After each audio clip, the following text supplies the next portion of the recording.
How did my sister's wedding turn into a crime scene in under 20 minutes? My sister Felicity was halfway down the aisle when I realized the champagne I'd just sipped tasted wrong. Bitter and chalky with this weird metallic aftertaste that made my tongue feel thick. I set the glass down on my lap and tried to focus on the ceremony, but my vision started getting blurry around the edges. The string quartet playing Canon in D sounded like it was underwater and far away, even though they were only 20 feet from where I sat in the second row. My hands started tingling first, then my feet, and I looked down at the champagne flute realizing something was seriously wrong with whatever I'd just drunk. I tried to stand up to get help, but my legs wouldn't cooperate and I ended up half falling into the aisle. Felicity's new mother-in-law Diane rushed over and grabbed my arm hard enough to bruise, yanking me back into my seat with surprising strength for someone in her 60s. She hissed in my ear that I was making a scene at my sister's wedding and needed to sit down and be quiet like a proper bridesmaid. Her breath smelled like expensive wine and mint gum, and her fingers dug into my bicep as she forced me to stay seated while my heart started racing in my chest. I tried to tell her something was wrong with my drink, but my words came out slurred and wrong, like my mouth wasn't working right anymore. Diane leaned in closer and whispered that she knew exactly what I'd done, that she'd watched me trying to steal attention from Felicity all week with my complaints and drama. She said I was just like my mother, always causing problems and ruining special moments for everyone else. My vision tunneled even more, and I could feel my pulse hammering in my neck and temples while sweat started soaking through my bridesmaid dress. The officiant was asking if anyone objected to the marriage, and I wanted to scream that someone had poisoned me, but Diane's hand clamped over my mouth before I could make a sound. She pressed so hard I tasted blood from where my teeth cut into my lip, and her other hand stayed locked around my arm, keeping me pinned to that chair. I tried to bite her hand or scratch her or do anything to get free, but my body felt like it was moving through syrup and nothing worked the way it should. My head lolled to the side, and I saw Felicity looking back at me with this annoyed expression like I was deliberately trying to ruin her perfect day. The ceremony kept going while I felt myself slipping further away from consciousness. I could hear the vows being exchanged, but they sounded muffled and distant, like I was listening from the bottom of a swimming pool. Diane finally let go of me once the kiss happened, and everyone started clapping, and I immediately slumped forward onto the person in front of me. They turned around looking irritated until they saw my face, and their expression changed to concern. They asked if I was okay, and tried to help me sit up, but I couldn't hold my own weight anymore, and ended up sliding off the chair onto the ground between the rows of white folding chairs. People started noticing then, and a few guests gathered around asking what was wrong while I lay there unable to move or speak properly. My chest felt tight and breathing was getting harder with each attempt, and I realized with absolute terror that this wasn't just being drunk or having a panic attack. Someone had actually poisoned that champagne, and I was dying right there on the ground at my sister's outdoor wedding while everyone stood around confused about what to do. Diane pushed through the small crowd that had formed and announced loudly that I was clearly drunk and had embarrassed myself and the family. She told everyone to give me space and let me sleep it off in one of the back rooms at the venue. Two groomsmen I didn't know picked me up under Diane's direction and started carrying me away from the ceremony area toward the old mansion that served as the venue's main building. I tried to tell them I needed a hospital, that someone poisoned me, but all that came out was garbled nonsense that made them laugh like I was just really wasted. They hauled me up the back stairs of the mansion and into a small storage room that smelled like dust and old furniture, then dumped me on a moth-eaten couch before leaving and closing the door behind them. I heard the lock click and realized Diane had just had me imprisoned in this room while whatever was in that champagne worked its way through my system. My phone was back at my seat in my purse and there was no way to call for help, and the room had no windows, just shelves of old decorations and boxes of linen stacked against the walls. I don't know how long I lay there drifting in and out of consciousness, but at some point I heard voices outside the door. Diane was talking to someone in hushed, urgent tones about how I'd always been jealous of Felicity and had probably taken something to get attention. The other voice, a man's, said they should probably check on me to make sure I was okay, but Diane insisted I just needed to sleep it off and they'd deal with me after the reception. I tried to scream or make noise to let them know I was actually dying, but my voice wouldn't work anymore, and I could barely keep my eyes open. The footsteps walked away, and I was alone again in that dark, musty room with my heart beating irregularly and my breathing getting shallower. I remember thinking about how my mom died when I was 12 from an undiagnosed heart condition, and how ironic it would be if I died at age 19 from poisoning at my sister's wedding. The edges of my vision went completely black, and I felt myself slipping away into unconsciousness, wondering if anyone would even notice I was gone until it was too late to save me. When I woke up, there were paramedics standing over me, shining lights in my eyes and asking me questions I couldn't answer. One of them was putting an IV in my arm, while another took my blood pressure and looked worried. I heard one say my heart rate was dangerously low and my blood pressure was crashing, and they needed to get me to the hospital immediately. They loaded me onto a stretcher and carried me down the narrow back stairs, and when we emerged into the main reception area, everything had stopped. The music was off, the guests were all standing in confused clusters, and there were police officers everywhere talking to people and taking statements. I saw Felicity standing near the head table still in her wedding dress with mascara running down her face, and our dad next to her looking older than I'd ever seen him. Diane was in handcuffs being led away by two officers while she screamed about how this was all a misunderstanding and she'd done nothing wrong.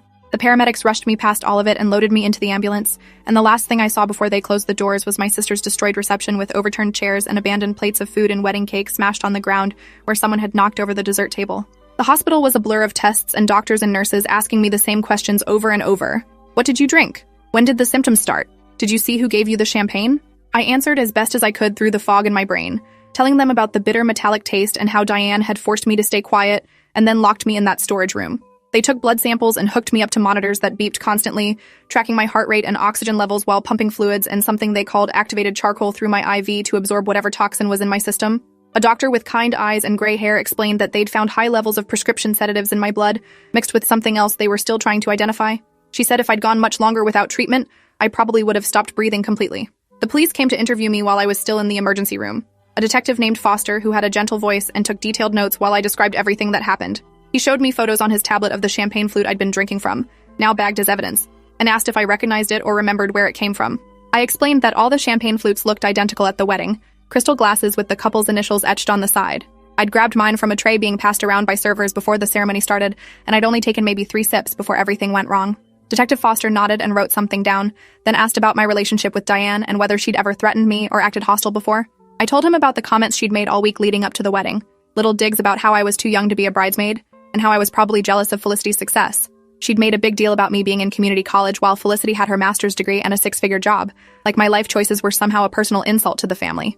Detective Foster asked if anyone else had heard these comments, and I gave him names of other family members who'd been present during various conversations. He thanked me and said he'd be in touch once they knew more about what exactly had been in my system, then left me alone with the beeping monitors and the IV drip slowly clearing poison from my blood. Dad showed up around midnight, still wearing his father of the bride tuxedo, but with his bow tie undone and hanging loose around his neck. He looked exhausted and confused and angry all at once, and he pulled a chair up next to my hospital bed without saying anything for a long moment. Finally, he asked me what happened in this broken voice I'd never heard him use before, and I told him everything from the beginning. He listened with his head in his hands, and when I finished, he said the police had arrested Diane for assault and attempted poisoning, and that they'd found a bottle of prescription sleeping pills in her purse along with something called GHB. I asked him why she would do this, and he shook his head, saying he didn't know, but the police had theories. Apparently, several guests had seen Diane tampering with drinks before the ceremony, and one of the catering staff had reported seeing her pour something from a small vial into one of the champagne flutes. Dad said Diane claimed she'd only meant to make me sleepy so I wouldn't cause drama during the ceremony, but the combination of drugs she'd used had nearly killed me instead. He started crying then, really sobbing, and apologized over and over for not protecting me and for not seeing how toxic Diane had become toward me over the past year. Felicity came to visit the next morning, and she looked like she'd aged 5 years overnight. Her hair was still partially styled from the wedding, but her face was bare and puffy from crying, and she wore sweats instead of her honeymoon clothes. She sat on the edge of my hospital bed and took my hand, and we both just cried together for a while without talking. Eventually, she told me that her new husband Jeffrey had wanted to cancel the entire reception and come to the hospital with me, but by the time they realized how serious it was, the police had already arrived and started their investigation. She said watching them take Diane away in handcuffs while I was being loaded into an ambulance was the most surreal experience of her life. Felicity apologized for not believing something was wrong when she saw me slumping over during the ceremony, for assuming I was just being dramatic or seeking attention like Diane had been saying all week. She admitted that Diane had been planting seeds of doubt about me for months, making little comments about how I was jealous of Felicity's success and would probably do something to ruin the wedding. Felicity had dismissed it as just future mother-in-law drama, but now she realized Diane had been setting up a narrative to explain away whatever she was planning to do to me. The toxicology reports came back 3 days later, showing I'd ingested a dangerous combination of rohypnol, prescription sedatives, and a veterinary tranquilizer that Diane had apparently stolen from her job at an animal clinic. The mixture should have killed me according to the doctors, and the only reason I survived was because I'd only consumed about 1/3 of the doctored champagne before my body started reacting. Detective Foster came back to tell me they'd charged Diane with attempted murder, aggravated assault, false imprisonment, and several other crimes I couldn't keep track of. He said they'd found evidence on her phone of her researching how to make someone appear drunk or sick, and messages to her sister discussing how to handle the problem of Felicity's annoying little sister ruining the wedding photos.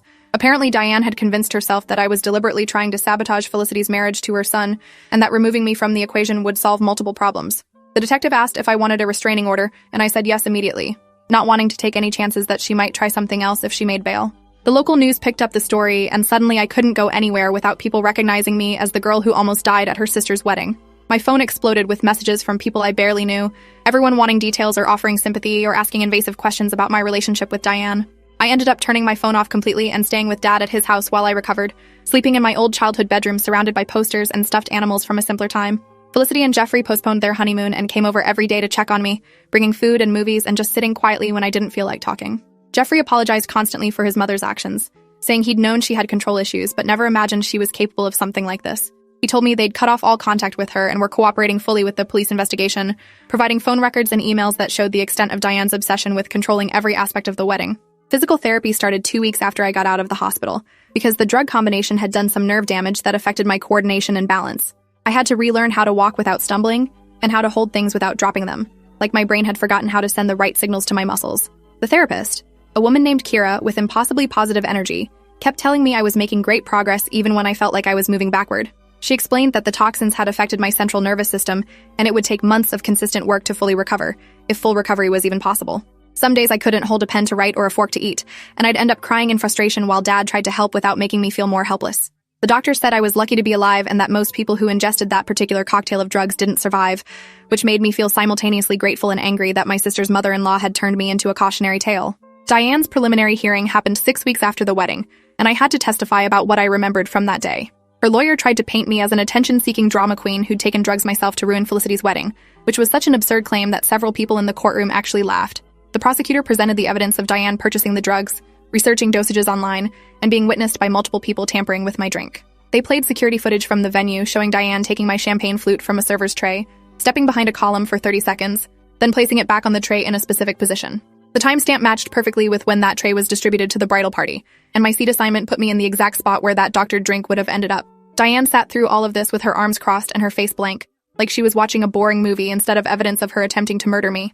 The judge ordered her held without bail until trial, citing the severity of the charges and the premeditated nature of the crime. Social media became a nightmare after the hearing, because people started taking sides and creating these elaborate theories about what really happened. Some blamed Felicity for not protecting me better, others blamed Dad for marrying into a family with someone like Diane, and a disturbing number of people claimed I must have done something to provoke her, or that I was lying for attention. I made the mistake of reading through comments on one news article and spent the next hour crying over strangers calling me a liar and a gold digger trying to sue Diane's family. Dad eventually blocked all the news sites and social media apps on my phone because I couldn't stop obsessively checking what people were saying about me. Felicity dealt with her own harassment online, with people sending her hateful messages about ruining her mother-in-law's life and destroying her son's marriage before it even began. She ended up deleting all her social media accounts and going completely dark online, which was hard for her because she'd built part of her career on professional networking. The trial itself took 3 weeks and was covered by local news stations every single day.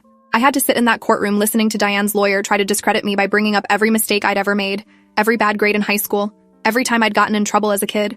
They tried to paint a picture of me as an unstable attention seeker who'd orchestrated this whole thing to get sympathy and money from a lawsuit. But the physical evidence was overwhelming and the witnesses were consistent. And on the 10th day of testimony, the jury came back with guilty verdicts on all charges. Diane showed no emotion when the verdicts were read, just stared straight ahead like she was somewhere else entirely. The judge scheduled sentencing for 3 weeks later and warned Diane's family in the courtroom to maintain distance from me and Felicity or face contempt charges. Walking out of that courthouse knowing Diane had been convicted felt surreal, like I'd been holding my breath for months and could finally exhale, even though nothing about the situation felt like a win. Sentencing day arrived with unexpected media attention because Diane's case had become a bigger story than anyone anticipated. The courtroom was packed with reporters and spectators, and I had to squeeze through a crowd just to get inside. The prosecutor asked for the maximum sentence given the premeditated nature of the crime and the permanent damage done to my health. I read my victim impact statement with shaking hands, describing how I still couldn't hold things properly and how I had nightmares about being locked in that storage room dying alone. I talked about losing my sense of safety at family gatherings and how I'd probably never trust a drink I didn't pour myself ever again. Diane's lawyer argued for leniency because she had no prior criminal record and was a respected member of the community, which felt like a sick joke given what she'd done.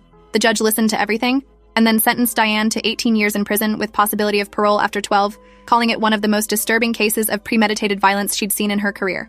Diane finally showed emotion then, crying and turning to look at Jeffrey in the gallery, but he just stared back at her with no expression before getting up and walking out. Recovery wasn't a straight line after the trial ended. Some days I felt almost normal, and other days I couldn't get out of bed without everything spinning. The nerve damage meant I had permanent tremors in my hands and occasional balance issues that came and went without warning. I had to drop out of community college for a semester because I couldn't physically write notes or type properly, which put me even further behind Felicity in everyone's eyes. But she never made me feel bad about it, never compared her graduate degrees to my unfinished associates, just supported me through physical therapy and doctor's appointments and the endless paperwork that came with being a crime victim. Dad sold his house and bought a new one in a different neighborhood, saying he needed a fresh start without memories of Diane in every room. We packed up my childhood bedroom together, and I threw away most of my old stuff, wanting to leave that version of myself behind and start over as someone who'd survived attempted murder and lived to tell about it. Jeffrey and Felicity's marriage survived despite everything, though they ended up in intensive couples therapy to deal with the trauma. Jeffrey had to process that his mother had tried to kill his wife's sister, and Felicity had to work through her guilt about not protecting me when she saw something was wrong during the ceremony. They moved across the country for Jeffrey's job about a year after the trial, putting physical distance between themselves and the constant reminders of what happened. We video call every week and they visit for holidays, and things feel almost normal until someone mentions the wedding and we all go quiet. They never had a real celebration or reception, never got the happy beginning they'd planned, and I carry guilt about that even though everyone tells me it wasn't my fault. The wedding photos that were taken before everything went wrong sit in a box in Felicity's closet, never framed or displayed, just preserved evidence of the last moment before our family changed forever. 2 years after the poisoning, I finally finished my associate's degree and transferred to a 4-year university 3 hours away from home. Starting fresh in a new city where nobody knew my story felt liberating, like I could be someone other than the girl who almost died at her sister's wedding. I made new friends who never asked about my scars or why my hands shook sometimes, who accepted me as I was without needing to know the before version. I changed my major to criminal justice because the experience with the legal system had shown me how much victims needed advocates who understood what they were going through. My professors never knew why I was so passionate about victims' rights, or why I volunteered so many hours at the campus legal aid clinic, and I preferred keeping that part of my story private. Dating was complicated because eventually I'd have to explain the tremors and the nightmares and why I wouldn't drink anything I didn't open myself, but the right people understood and the wrong people showed themselves out quickly. Diane sent me a letter from prison about 3 years into her sentence, claiming she'd found religion and wanted to apologize for what she'd done. The return address made my hands shake so badly I dropped the envelope, and I didn't open it for 2 weeks. When I finally read it, the apology felt hollow and performative, full of justifications about being stressed and not thinking clearly, and how she never meant for things to go that far. She asked me to write a letter supporting her parole application when the time came, saying she'd learned her lesson and deserved a second chance. I burned the letter in my apartment's fireplace and never responded, owing her absolutely nothing after she'd nearly taken everything from me. My therapist said that was a healthy boundary, and I shouldn't feel guilty about refusing to participate in Diane's redemption narrative when I was still dealing with the consequences of her actions. Life moved forward in small increments and unexpected ways. I graduated with my bachelor's degree in criminal justice and got accepted into a good law school with a scholarship that covered most of the tuition. Dad came to my graduation and cried when I walked across the stage, probably remembering that there was a time when he didn't know if I'd ever walk again. Felicity and Jeffrey had twins that year, a boy and a girl they named after our mother and Jeffrey's father, deliberately excluding any family connection to Diane. I flew out to meet them when they were 2 weeks old, these tiny perfect humans who would grow up never knowing their grandmother and never understanding why. Jeffrey still went to therapy to process his mother's betrayal, struggling with guilt that wasn't his to carry but feeling it anyway. He'd cut off all contact with Diane and legally changed his middle name to remove the family connection, trying to separate himself from her legacy. The physical tremors in my hands improved with continued therapy, but never completely disappeared, a permanent reminder of how close I came to not being here. I learned to write with the tremors and type around them and eventually stopped being embarrassed when people noticed. My law school classmates thought it was from anxiety or too much caffeine, and I let them believe that rather than explaining the real story. I specialized in victim advocacy and prosecution work, using my experience to fuel my passion for holding perpetrators accountable. Every case I worked on through my clinical internships felt personal in a way my supervisors noticed but didn't question, recognizing that the fire driving my work came from somewhere real and painful. I graduated near the top of my class and got recruited by the district attorney's office in a major city, finally feeling like I'd turned my trauma into something meaningful and useful. Diane became eligible for parole after serving 12 years, and the notification letter arrived at my apartment on a random Thursday morning. My hands shook worse than they had in years as I read that she'd be having a parole hearing in 3 months, and victims had the right to submit statements or attend in person. I called Felicity immediately, and we cried together over the phone. Both of us dragged back to that day at her wedding when everything went wrong. We agreed to write statements opposing parole, but not to attend the hearing in person, not wanting to see Diane face to face after all these years. Writing that statement took me 3 weeks and multiple drafts, trying to capture how her actions had permanently altered my life's trajectory and taken away my ability to ever feel completely safe. The tremors, the nightmares, the hypervigilance around food and drinks, the years of therapy, the relationships that failed because I couldn't trust people not to hurt me. All of it traced back to 18 minutes at my sister's wedding when someone decided I was disposable. The parole board denied Diane's release, citing the severity of her crime and lack of genuine remorse in her statements. She'd be eligible to apply again in 2 years, starting a cycle that would probably continue for the rest of her sentence. Jeffrey's relief was palpable when he called to tell us the news, and I could hear the twins making noise in the background, oblivious to the danger their grandmother represented. We all exhaled together knowing we had at least 2 more years before having to face this again. 2 more years of safety before the system made us relive our trauma to convince strangers that Diane should stay locked up. It felt like a punishment for surviving. This constant requirement to prove that what happened to us was bad enough to justify continued consequences for the perpetrator. Now, 6 years after that day, I prosecute criminal cases and fight for victims who can't always fight for themselves. My hands still shake sometimes, and I still won't drink anything I didn't prepare myself, and I still have nightmares about being locked in dark rooms unable to breathe. But I'm also stronger than I ever thought possible, with a career I love and a life I built from the wreckage of what Diane tried to destroy. Felicity's twins call me auntie and have no idea why I flinch when they offer me sips of their juice boxes, why I always have to watch them pour it first. My sister's wedding album sits in her closet unopened, a memorial to the celebration that never was, and the innocence we lost that day. Some wounds heal and some just become part of who you are, and I carry both kinds forward into whatever comes next. Sometimes people ask if I've forgiven Diane, and I tell them honestly that forgiveness isn't something she's earned or that I owe her. She made a choice to poison me, and another choice to lock me away while I died, and she has to live with those choices just like I have to live with their consequences. The difference is I didn't choose this path, but I'm making the most of it anyway, turning my pain into purpose and my trauma into triumph. That's more than Diane ever did with her freedom, and more than she deserves from the life she tried to take from me. My sister's wedding turned into a crime scene in under 20 minutes, but the aftermath has lasted years and taught me more about human nature and survival than any classroom ever could. I wouldn't choose this story if I had the option, but I'm not ashamed of it either. Thanks for hanging out till the end. If you want more stories, make sure to subscribe and leave your take below.